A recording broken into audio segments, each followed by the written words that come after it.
It was the year 1850, and the City of Light was alive with music, art, and passion. Amidst the cobblestone streets and charming cafes of Paris, two souls lived separate lives, unaware that their paths would soon entwine. Émile Dupont, a young and ambitious artist, resided in a small studio above his family's bakery on the Rue de Rivoli. His days were filled with sketching the city's beauty and selling his artwork to support his family. Émile's passion for art was rivaled only by his love for the beautiful French language. Meanwhile, Colette Lafleur, a stunning young woman from a wealthy family, lived in an opulent mansion on the Seine. Her days were spent attending lavish parties and social gatherings, where she would often be seen alongside the most eligible bachelors of Paris. Colette's life was one of luxury and privilege, but her heart longed for something more. One crisp autumn morning, Émile stumbled upon a forgotten sketchbook in the streets of Montmartre. As he flipped through its yellowed pages, he discovered the exquisite drawings of a young woman, a true artist in her own right. Entranced by her talent and curiosity about her identity, Émile decided to track down the mysterious creator. His search led him to the Luxembourg Gardens, where he spotted Colette sitting on a bench, sketchbook in hand. As their eyes met, time seemed to stand still. The air was filled with the sweet scent of blooming flowers, and the soft chirping of birds created an enchanting melody. Colette, startled by Émile's sudden appearance, hastily gathered her belongings and stood up, nearly knocking over her easel in the process. As they both reached for the sketchbook, their hands touched, sending a spark of electricity through their bodies. "Ah, pardonnez-moi," Émile said with a charming smile, his eyes locking onto hers. Colette's cheeks flushed as she handed him the sketchbook.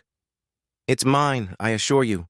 Their initial encounter was a fleeting moment, but it would forever change the course of their lives. As they parted ways, each felt an inexplicable connection to the other, a sensation that neither could quite explain. Days turned into weeks as Émile and Colette continued to cross paths in the city's artistic circles.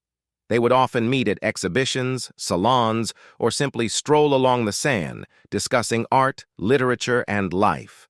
As their conversations deepened, they discovered shared passions and values that bound them together. Émile was captivated by Colette's intelligence, creativity, and kindness. Colette, in turn, admired Émile's dedication to his craft, his sense of humor, and the way he saw the world with fresh eyes. Their friendship blossomed into a romance, with each person revealing their vulnerabilities and fears to the other. In Émile's presence, Colette felt free to express herself without fear of judgment or rejection. Similarly, Émile found solace in Colette's unwavering support and encouragement. As their relationship grew stronger, external pressures began to test its foundations. Colette's family, concerned about her association with a young artist from a humble background, urged her to prioritize her social standing over any romantic entanglement. They reminded her that marriage to someone of Émile's station would be a step down the social ladder. Émile, too, faced his own doubts and fears. He worried that Colette might eventually tire of his modest lifestyle and seek more refined companionship among the aristocracy.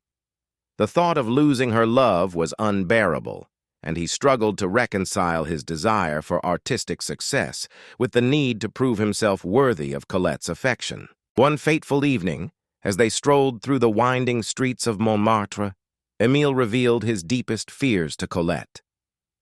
"What if I fail to make a name for myself?" he asked, his voice trembling. "Will you still love me then?" Colette's eyes sparkled with tears as she took his hand in hers. "Émile, my love, your art is not just something you do, it's who you are. And I adore the person you've become. We'll face whatever life brings together." In that moment, Émile knew he had found his soulmate. Colette's words were the balm to his fears, and he realized that their love was strong enough to overcome any obstacle. As the seasons passed, Émile's art gained recognition throughout Paris. His paintings of Colette, which he would often sketch in secret, became a testament to his talent. The couple's love continued to flourish, with each person supporting the other's passions and dreams. One sunny afternoon, as they sat together on a bench overlooking the Seine, Émile turned to Colette and whispered, "Je t'aime, ma chère. I love you, my dear." Colette smiled, her eyes shining with happiness. "Et moi, je t'aime aussi," she replied. "And I love you too." In that instant, they both knew that their love would endure, a beacon of hope and joy in the city of light, where art, passion, and true love had brought them together. The end!